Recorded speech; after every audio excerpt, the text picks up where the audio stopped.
आ जाइए समझते हैं परागण का तीसरा प्रकार जंतु परागण के बारे में।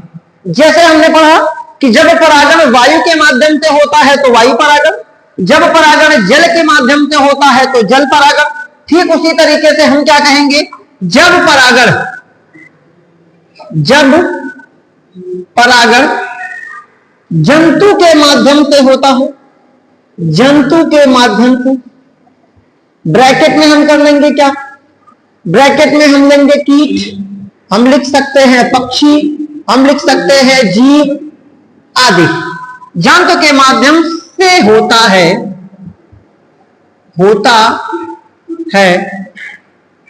उसे हम क्या बोलते हैं, जंतु परागण। बिल्कुल आसान है, जब परागण जंतु की सहायता से होता है उसे जंतु परागण कहते हैं। लेकिन याद रखो, थोड़ा सा बेसिक चलते हैं।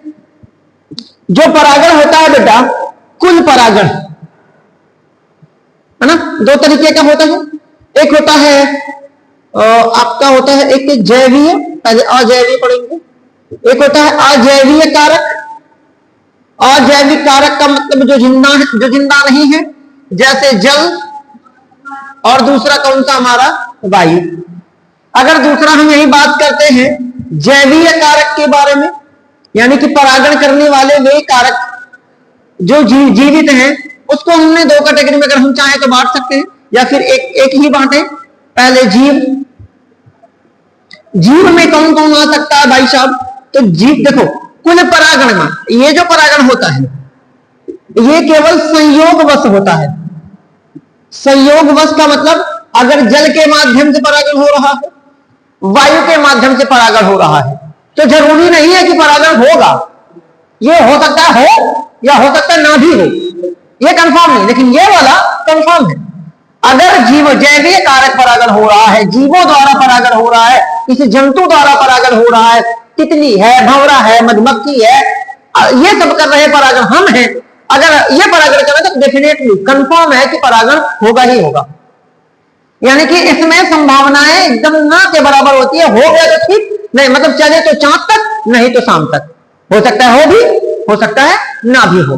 तो अजैविक कारक की संभावना है कि हो भी सकता है, नहीं भी हो सकता है। जैवीय में कुल परागण जो होता है उसका लगभग 90% कौन करवाता है, कीट। और कीट तो कैसे पहचानेंगे, तो मैंने आपको बताया था जिसके पास दो पैर होंगे, सॉरी है ना, जिसके पास दो पंख होंगे और 6 क्या होंगे, पैर होंगे, उनको हम कीट की कैटेगरी में रखते हैं। बाकी इसमें अन्य आ जाता है। यानी कुल परागण का लगभग 90% केवल अकेले कौन करता है, कीट करता है। और आप अपने दिमाग में हमेशा रखिएगा, जब भी बात आती है किसकी, कीट परागण की, तो हम बात किसकी करते, जब भी कीट परागण का नाम आएगा, सवाल बनेगा, तो सवाल केवल और केवल बनेगा साल्विया से। अब सवाल आता है, ये सवाल साल्विया से क्यों बनेगा, कि भाई धरती पर देखिए साल्विया क्या है बेटा, एक पादप है, यानी कि एक फूल है। सबसे ज्यादा अगर सवाल किसी से पूछे जाते तो किससे पूछे जाते, साल्विया से। क्यों पूछे जाते साल्विया से, क्या खासियत है साल्विया की, तो इसके फूल की जो बनावट है, इसके जो फूल की बनावट है, यही इसका मेन कारण है साल्विया में परागण के बारे में। चलो समझते हैं साल्विया में परागण।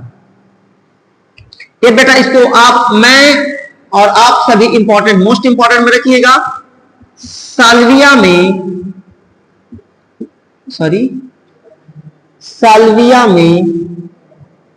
कीट परागण। मैंने कीट परागण क्यों लिखा, मैं डायरेक्ट लिख सकता था साल्विया में परागण। तो अगर आप एक बार देखेंगे तो 1 नंबर का वो विकल्प भी तैयार हो जाएगा कि साल्विया में परागण किससे होता है, तो कीट से होता है ना। देखिए साल्विया की खासियत क्या होती है, ये हो गया, इसको आप जानते हैं पुष्पवृंत, ये हो जाता है बाह्य दल कुंच, है ना, ये वाला हिस्सा पुष्पासन है। अब इसका जो फूल होता है बेटा, ये कुछ यूं होता है ऐसा, ठीक है। और यहां इसका कुछ ऐसा भाग होता है यहां पे जहां से सुगंध आती है। अब कोई यहां देखिए, यहां लगा होता है इसका परागकोश, ऐसे ऐसे, समझ रहे हैं, ऐसा इसका परागकोश लगा हुआ होता है। अब कोई जीव आएगा तो इसको सुगंध लेने के लिए कहां जाना पड़ेगा, इस वाले भाग पे। अगर ये परागकोश है तो आप समझ जाएंगे कि पहला जो फिगर है ये पुष्प कौन सा है? नर है। क्योंकि आपको देखिए ये क्या दिख रहा है? ये दिख रहा है हमें पुतंतु, ये हमें क्या दिख रहा? परागकोश दिख रहा है ना। ये हमें परागकोश, ये मैं थोड़ा थोड़ा लिख ही दे रहा हूं। ये है आपका पुष्पवृंत, इसको हम बोलते हैं पुष्पवृंत। ये कहलाता है पुष्पासन, क्योंकि हमने फूल की संरचना पढ़ी है तो ज्यादा टाइम नहीं लगेगा। इसको हम बोलते हैं बाह्य दल कुंज, बाह्य दल लिख दे रहा हूं एक करके, इसको हम लिख देते हैं दल, है ना। समझे मेरी बात को? अब यहां देखो, यहां पे आती है सुगंध, तो जो कोई कीट होगा, वो जो कीट होगा वो उड़ के आएगा यहां सुगंध लेने। अब बेटा जब यहां ये उड़ के जाएगा, यानी कि जब इसके अंदर, अब यहां आएगा, यहां तो बैठेगा, यहां से जब ये धीरे धीरे जाएगा तो यहाँ परागकोश फटा होगा, उसके पंखों में, उसके शरीर पे क्या लग जाएगा? परागकण लग जाएगा। क्या लग जाएगा? परागकण लग जाएगा। अब इसी तरीके से इसका मादा वाला फूल होता है, इसी तरीके से इसका मादा वाला फूल भी होता है। बस चेंज क्या होता है? चेंज ये होता है, ये अब यहां पे क्या लगा होता है? यहां पे ऐसे इसका वर्तिकाग्र लगा होता है, यहां इसका क्या होता है? वर्तिकाग्र होता है, यहां पे इसका वर्तिकाग्र होता है। अब वही कीट जो यहां से उड़ेगा, अब अगर यहां से मान लीजिए ये उड़ के आया और अगर ये मादा भाग तक गया तो यहां जब जाएगा तो यहां बहुत सारे क्या होते हैं? यहां बहुत सारे वर्तिकाग्र होते। जब यहां से ये गुजर कर जाएगा सुगंध लेने यहां, तो जो इसके शरीर पर परागकण लगा होगा वो कहां पहुंच जाएगा? वर्तिकाग्र पर पहुंच जाएगा। इसलिए साल्विया का परागण सबसे ज्यादा पूछा जाता है। समझ रहे हैं ना? क्योंकि इसके फूल की जो बनावट है वो इस तरीके से है कि ये पूछा जाना लाजमी है। समझ में आ गया? फिर से एक बार देख लीजिए, क्योंकि इंपॉर्टेंट टॉपिक है। जंतु परागण सबसे ज्यादा, देखिए संभव, अगर परागण संभव सफल होने की अगर बात हम करें तो सबसे ज्यादा परागण जो संभव होता है वो जंतु परागण के द्वारा ही होता है।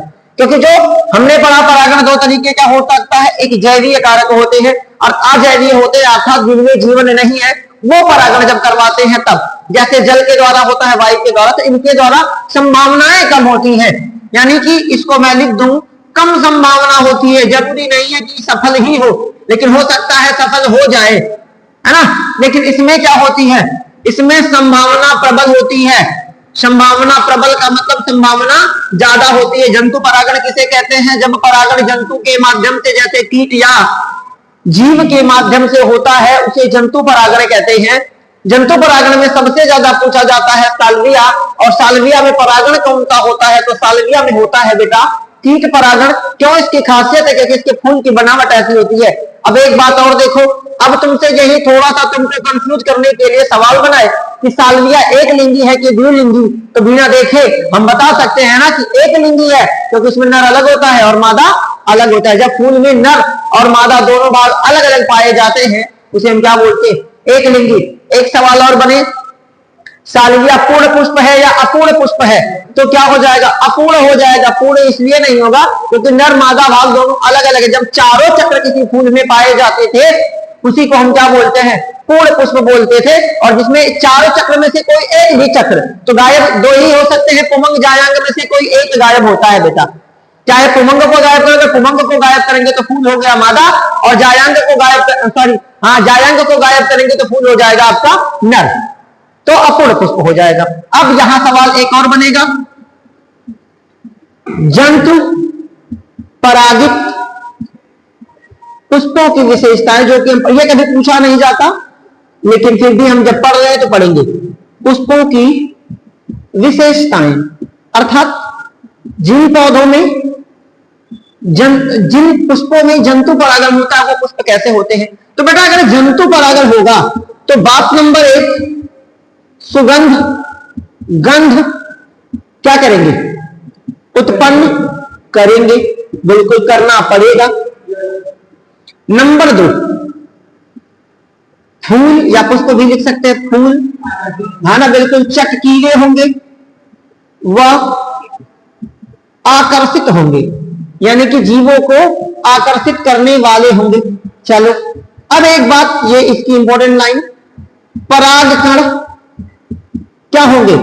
कम हो सकते हैं। परागकण कम, लेकिन जंतु परागण में ज्यादा होगा। किसी किसी बुक में आपको कम मिलेगा, किसी में ज्यादा, तो परेशान मत होइएगा। परागकण कम होंगे, लेकिन कैसे होंगे? ज्यादातर कटीले होंगे। कटीले का मतलब कांटा नहीं होगा उसमें, उसमें रेसे जैसी संरचना होगी ताकि वो किसी जंतु के शरीर के ऊपर चिपक सके, हाथों में चिपक सके, तभी तो लगेगा। एकदम गोल मटोल होगा, मुलायम होगा तो लगा, आप छुएंगे वो घुल जाएगा, है ना? वो कैसा होगा? लेकिन कटीले होंगे, है ना? और क्या होंगे? फूल बड़े होंगे। सामान्यतः जो फूल होते हैं वो कैसे होते हैं? बड़े होते हैं। और ज्यादातर जो पादप होते हैं वो कैसे होते हैं? एक लिंगी पुष्प होते हैं। इसको भले बेटा भूल जाइएगा, फिर कह रहा हूं, लेकिन इसको मत भूलिएगा। इसको आप मोस्ट इंपॉर्टेंट की कैटेगरी में रखिएगा, क्योंकि सालविया में परागण सबसे ज्यादा पूछा जाता है, क्योंकि जंतु परागण का एक महत्वपूर्ण क्या है? हिस्सा है। अब हम आगे समझेंगे, अगले वीडियो में हम समझेंगे किसके बारे में? परागण के बारे में ही पढ़ेंगे। देखिए परागण की कुछ युक्तियां हैं जहां से सवाल बनते हैं, एक नंबर के सवाल बनते हैं, जैसे लैंगिक अनिषेचयता क्या है, भिन्न काल पक्वता क्या है, स्वदूषण क्या है, समझ रहे? ये सवाल बनते हैं एक नंबर में, तो उसको हम विस्तार से अगले वीडियो में पढ़ेंगे। तब तक नोट करिए, बाय बाय।